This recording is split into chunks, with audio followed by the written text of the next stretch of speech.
গৃহবধূকে ভয় দেখিয়ে দিনের পর দিন ধর্ষণের অভিযোগ। থানায় আসতেই পুলিশের মীমাংসার প্রস্তাব।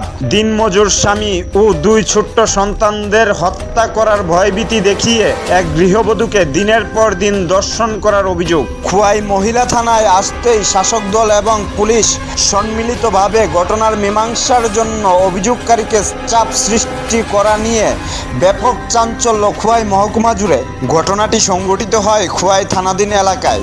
যে দুজনের বিষয়ে অসহায় গৃহবধূ খোয়াই মহিলা থানায় সাহস দেখিয়ে অভিযোগ করেন সেই দুই যুবক আর কেউ নয়, তারা শাসক দলের। এর মধ্যে একজন সুব্রত দাস, বয়স ৪৫, সে খোয়াই বিধানসভার ১৮ নং বুথের সাধারণ সম্পাদক। দ্বিতীয় যুবকের নাম অজয় দাস, বয়স ৪০, সে বিজেপি দলের স্বচ্ছ ভারত কোঅর্ডিনেটর। সোমবার উক্ত গৃহবধূ খোয়াই মহিলা থানায় অভিযোগ নিয়ে আসলে মহিলা থানার পুলিশ মঙ্গলবার ওই দুই যুবককে জিজ্ঞাসাবাদের জন্য থানায় নিয়ে আসলে পুলিশের উপর চাপ সৃষ্টি করে দুই যুবককে ছাড়িয়ে নিয়ে যাওয়া হয় বলে অভিযোগ। ঘটনার সত্যতা নিয়ে উক্ত গ্রামের সহজ সরল দুই সন্তানের জননী সংবাদ মাধ্যমকে জানিয়েছে তাদের রাজনৈতিক পরিচয় বিরোধী, তারা সিপিআইএম দলের সমর্থক। আর এই সুযোগ নিয়ে ওনার উপর শাসক দলের দুই পাষণ্ড যুবক কখনো ওনার স্বামীকে হত্যা করার হুমকি, আবার কখনো ছোট্ট দুটি ছেলেকে মেরে ফেলার হুমকি দিয়ে গৃহবধূকে বলপূর্বক ধর্ষণ করত। গৃহবধূর স্বামী একজন দিনমজুর শ্রমিক হওয়াতে কাজের সন্ধানে সকালেই বেরিয়ে যেত আর ফিরে আসতো রাতে। আর সেই নির্জনতার সুযোগ নিয়ে এই দুই পাষণ্ড যুবক বিগত কয়েক মাস ধরে গৃহবধূর উপর বলপূর্বক নির্যাতন চালিয়ে আসছিল। গৃহবধূ ঘটনাটি স্বামীকে বললে স্বামীকে মেরে ফেলে দেবার হুমকিও নাকি দেওয়া হতো। আর এই ভয়ে এই গৃহবধূটি শাসক দলের দুই পাষণ্ডের অত্যাচার সহ্য করে আসছিল। অন্যদিকে নির্যাতিতা গৃহবধূর স্বামী জানান, গত কিছুদিন পূর্বে তিনি অসুস্থতার কারণে অর্ধেক কাজ সেরে বাড়ি ফিরে এসে দেখতে পান সুব্রত দাস তার স্ত্রীকে নির্যাতন করছে। তিনি ঘরে প্রবেশ করতেই অজয় দাস পালিয়ে যায়। এরপর এই গৃহবধূর স্বামী সাহস দেখিয়ে এক মোহরির কাছে আশ্রয় নেয় একটি অভিযোগ লিখে দেবার জন্য।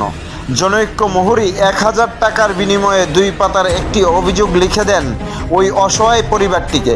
অক্ষর গানহীন ওই পরিবারটি লিখিত ২ পাতার অভিযোগ নিয়ে মহিলা থানায় জমা দেন। মহিলার সঙ্গে ধর্ষণের মতন জঘন্যতম অপরাধ সংঘটিত হলেও চতুর মোহরি ঘটনাটি শ্লীলতাহানির অভিযোগ নিয়ে লিখে দেন বলে অভিযোগ। নির্যাতিতা গৃহবধূর স্বামী জানিয়েছে পুনরায় একটি অভিযোগ নিয়ে তারা জেলা পুলিশ সুপারের কাছে দ্বারস্থ হবেন। এদিকে খোয়াই মহিলা থানায় অভিযোগ আসতেই মণ্ডল নেতৃত্ব থেকে শুরু করে মহিলা পুলিশের একাংশ দৌড়ঝাঁপ শুরু করে দেয় ঘটনা মীমাংসার জন্য। আর উক্ত ঘটনায় তীব্র ক্ষোভ তৈরি হয় গোটা গ্রামে। অবশেষে নড়ে চড়ে বসল প্রশাসন, মামলা নিল মহিলা থানা। ভয় দেখায় আমার নির্যাতন করে, ওই জবরদস্তি করে। একজন এমন করে, আরেকজন সেটা এমন করতে আইছে। কতদিন ধরে? একজনে আইছে একদিন, আরেকজনে আইছে অনেকদিন। আপনি চিৎকার করছেন না? আইসে পরে তো আমি একজন আইসে পরে আমি চিৎকার করে একজনের বাইট গেছি পরে আমার পিছে পিছে আবার গেছে তারা বাইট। আপনি কি একা থাকেন বাড়িতে? হ্যাঁ। স্বামী কই থাকে? বাজারে। তারা কোন সময় আয়ে? তারা বিকালে। তখন সময় আপনার স্বামী কি বাড়িতে থাকে না? না। তারা কি পাড়া প্রতিবেশী? হ্যাঁ। কি নাম তাদের? অজয় দাস, সুব্রত দাস। তারা কি আপনার সঙ্গে কোনো শারীরিক কোনো সম্পর্ক করছে? হ্যাঁ, করছে। কতদিন তো ঠিক কই থাকতাম না। আপনি ঘটনাটা আপনার স্বামীরা জানাইছেন? হ্যাঁ। কবে জানাইছেন? তো এক সপ্তাহের মতো হইব। আজকে কি থানাতে কোনো অভিযোগ দায়ের করছেন তাদের বিরুদ্ধে? হ্যাঁ, করছি। কোন থানায়? এই অফিস জেলা মহিলা থানায়। এখন আপনি কি চাইতেছেন? আমি চাই তাদের শাস্তি দিতে। মানে আমার মতন আরো অনেক মেয়ে লোকরে এমন করতে পারে। আপনার সঙ্গে যে এরকম ঘটনা ১.৫ মাস ধরে চলতেছে, হ্যাঁ, অজয় দাসের লগে, হ্যাঁ, বইভিত্তি দেখাইয়া বহুত রেপ করতেছে। তারপরে দিয়া আমি সেদিন ধরছি। এবার আরেকজন সুব্রত আছে, তাও জোরাজুরি করছে, অনেক চেষ্টা করছে। এরপরে এরাতে পাচ্ছে, এরপরে দূরাইতে ধরতে পারছে না, আরেকবার দিয়ে ঢুকছে। তো যারা এরকম করতেছে তাদের কি নাম? একজনের নাম অজয় দাস আর একজনের নাম সুব্রত দাস। তা আপনি কি করে জানলেন ঘটনাটা?